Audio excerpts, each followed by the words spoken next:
Vatsim-panahy etny pasteur Ratovelo Roger. Ivavaksika toko. Dia rahalaza no atolotra ainao ry Jesosy tomponay sy mpanjakanay. Ilay Andriamanitra rainay, ilay tsy nandao anay fa mikarakara anay. Mamihevitra izay mahasoa anay hatrany ary manamarina ny teninao tokoa ianao hoe izao manana hevitra hiheverana anareo aho dia hevitra hitondra fiadanana fahatsiloza. Sotra betsaka ny amin'ny fitehirizanao anay tamin'ny mialiny. Nanionao anay ny fitiavanao, nanionao anay ny fahasoavanao ary dia izao no menao maraina vaovao izao. Atsapana hitrany Jesosy fa izao rehetrarehetra izao dia noho ny amin'ny fahasoavanao tokoa. Makasitraka makatela ary manatitra anao ny dera sy ny haja voninahitra feno. Na izany rehefa dia mangataka famindrapo, mangataka famelan-keloko aminao amin'izay rehetra vitanay teo anatrehanao, fa tsy afaka ny hanamary tena satria anao misy ny efa miteny fa raha vao mira tranomasonay dia ny ratsy hatrany no ataonay sy eritreretinay. Dia mangataka famindrapo. Raha ndre ny hafatrao tokoa manko izay dia tsy maintsy mila madio fo, mila fahanadiovana avy aminao. Raha no angatahako aminao tetezo ny isan-tokantrano, tetezo isam-baravarana, anionao izany famindraponao izany ka mba afaka handray tsara ny hafatra izay ho ambaranao. Ka masiny ny teny ho lavorary araka ny heritry ny fahasoavanao hatrany. Dia mankasitraka feno Jesosy eo. Aleloia. Amen. Dia ampitomboina amintsika mandrakariva ilay ravana ny fahasoavana fomba ampiadana avy amin'Andriamanitra ray sy Jesosy Kristy tompontsika. Ny bokin'ny Joba 5:5 sy 7 ary ny Salamo 5:1 5:4 tapany voalohany no vatsy no meny tompo atsika izao maraina izao. Joba 5:5 sy 7. Ovakiko amin'ny anaran'i Jesosy tompony teny. Fa raha toa ay kosa dia hitady an'Andriamanitra aho, ary Andriamanitra ihany no tolorako ny teniko, dia izay manao zava-dehibe tsy takatry ny saina sy zava-magaga tsy hita isa. Salamo 5:1 tapany voalohany. Efa andro tokony ampisehon'i Jehovah ny heriny izao. Amen. Samy miresaka ny herin'Andriamanitra izany teny voavy novakitsika teo izany ry havana. Ary raha ampiseho an'izany heriny izany Andriamanitra dia tia hampafantatra amin'ny olona izy hoe iza marina moa Andriamanitra. Tahaka ny ahoana ny zavatra azony atao, manao ahoana Andriamanitra rehefa miasa. Ary dia mazava ho azy ry mpiainy malala isany fa rehefa miasa manao zavatra Andriamanitra dia efa matotra amin'ity voalaza eto amin'ny Joba ity no zavatra ataony. Dia ny hoe Andriamanitra izay manao zava-dehibe tsy takatry ny saina sy zava-mahagaga tsy hita isa.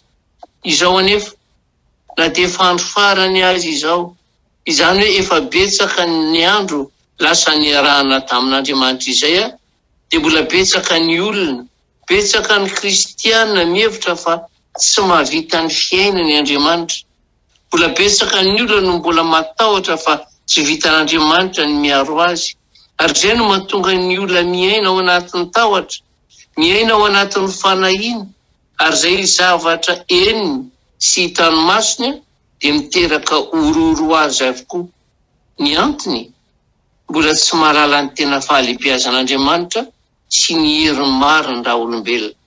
Ary farany dia lasa miverin-dalana mitady famonjena any amin'izay tsy izy.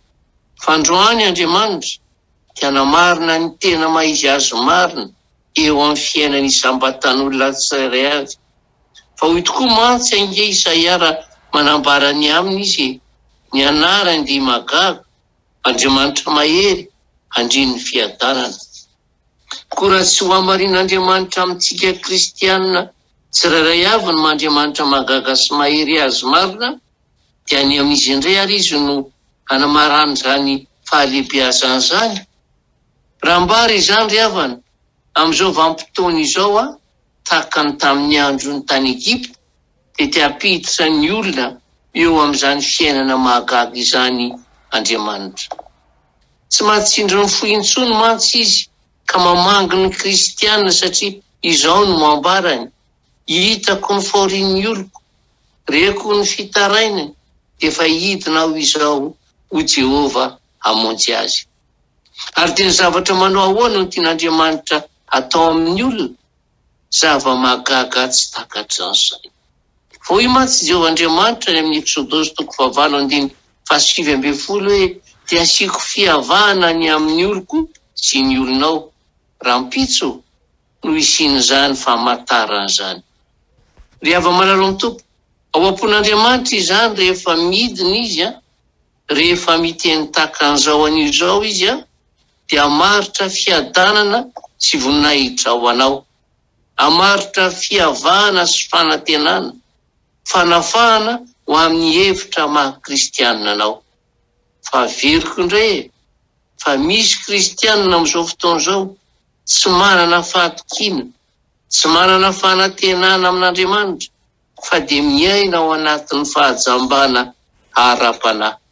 Fa androany Andriamanitra no milaza amin'ny fahavalonao, satria raha zohitsika io tenin'Andriamanitra amin'ny Exodosy io dia any amin'ny Farao no mitodika ny tenin'Andriamanitra, izany hoe any amin'izay mangeja anao, any amin'izay mamatotra anao, ao amin'izay mahory anao, dia manapa-kevitra ny tompo hoe ho asiako fihavahana ny oloko sy ny olonao. I Farao mantsy dia miteny hoe: iza moa Jehova no ekeko ny teny andefasako ny Israely? Tsy fantatro izay Jehova ka tsy alefako ny Israely. Ary dia hoy Andriamanitra tamin'i Mosesy ho setra an'izay, ary ankehitriny dia ho hitanao izay ataoko amin'ny Farao, fa ny tanako mahery no andefasany azy ary ny tanako mahery no androany azy hiala amin'ny taniny. Ary dia izay no mahatonga an'Andriamanitra hiteny hoe: asiako fihavahana ny amin'ny oloko sy ny olonao. Ry hava-malalo amin'ny tompo, avan'Andriamanitra amin'izao fotoana izao ny kristianina tena mivavaka amin'ny Jesosy Kristy tompo marina. Ny kristianina tena masina ho azy, tena manompo azy, makatò azy ary manao ny dingana rehetra izay takiny hampandroso ny fanjakany. Ny endrika fahafahana mantsy, ny endrika fiainana feno fitsarana, ny endrika ao am-pon'Andriamanitra hoe nahary olona anankiray aho, na tonga olona iray mino an Jesosy zanako aho, mahatonga olona anankiray ho kristianina, ho mpivavaka aho, dia efa manambara na mipaika anehoany ny heriny fa tena mahery izy. Anehoany ny fahafahana fa tena mpanafaka izy, ary tahaka ny nanam-porofony an'Andriamanitra tamin'ny zanak'Israely fa izay, ny aminy hoe tsy maintsy ho tongako any amin'ny tany Kanana, tsy maintsy ho tongako amin'ny fahafahana tanteraka eo amin'ny fahasambarana, eo amin'ny fahasitranana, eo amin'ny famonjena ny zanak'Israely, dia mandraka izao dia mbola am-pon'Andriamanitra izany ho an'ny vahoakany, ho an'izay mino azy, matoky azy, ary dia ho an'izay miaino izao afatra izao, satria efa tena miasa ny fanahy masin'Andriamanitra eo amin'ny fiainantsika. Tsy misy miafina eo anatrehan'Andriamanitra ingeny fiainantsika ry havany, ary dia tsy kisendrasendra fa tena ho am-pon'Andriamanitra mihitsy ny hoe hanavaka ny olona, hamonjy ny olona, hanasitrana ny fiainan'ny olona. Izany hoe Andriamanitra no manapa-kevitra hoe ampy izay ny fampahoriana, ampy izay ny fijaliana, ampy izay ny fanaintainana, ampy izay ny korotana, ampy izay ny endriky ny fitenenan-dratsy ny anaran'Andriamanitra amin'ny olona kristianina tena mivavaka.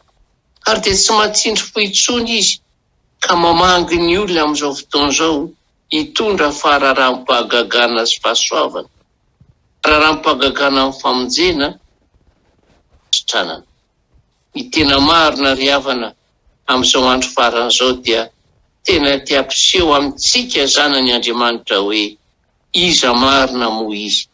Anio ary raha tena miaino tsy makatò azy ianao dia fantatra tsara an'Andriamanitra, satria anio ny heriny aminao sy ny ankonanao izy, nefa mibebaka aza miala eo aminy mandrakizay ka ho ataony hafa tokoa ny manompo azy sy tsy ny manompo azy.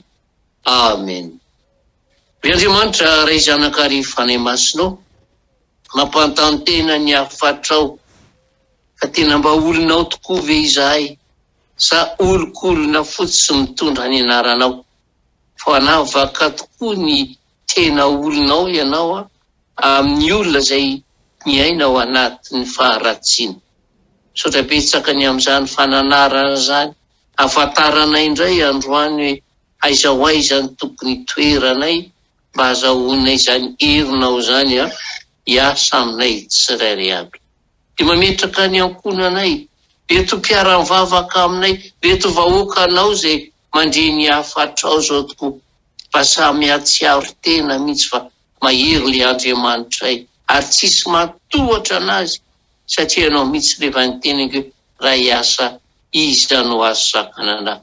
Miasa Jesosy amin'ny tsirairay aby, ka raha andeha voaka iaona amin'izao tontolo izao ny vahoakanao, anehoanao foana fa olonao reny, ka ny fonao sy ny masonao dia eo amin'ny mandrakariva ka anehoanao ny fahasoavanao. Terizo ny mpanomponao atoky anao lalandava ary ameo hery isan'andro hiaraka aminao. Na inona zava-miseho, aza velanao hitady famonjena any amin'ny olo-kafa na mifeto amin'izao tontolo izao, fa ao aminao irery ihany le Andriamanitra mahery. Ary tantera ho amin'ny tondranao masona ka hitenenanao hoe fa ny fahasoavan'Andriamanitra ray, ny fitiavan'i Jesosy Kristy ary ny firaisana amin'ny fanahy masina ho amin'ny tsirairay aby, ka hitehirizanao anazy, hanambaranao anazy hoe zaho momba anareo mandrakariva, ambara-pahatonga amin'ny fahataperana izao tontolo izao. Ka sitraka Jesosy mankatelany amin'izay rehetra mbola hiveranao anay, satria fantatray fa manana hevitra hitondra fahatsarana sy fahasoavana ho anay ianao. Saotra Jesosy io. Aleluia. Amen.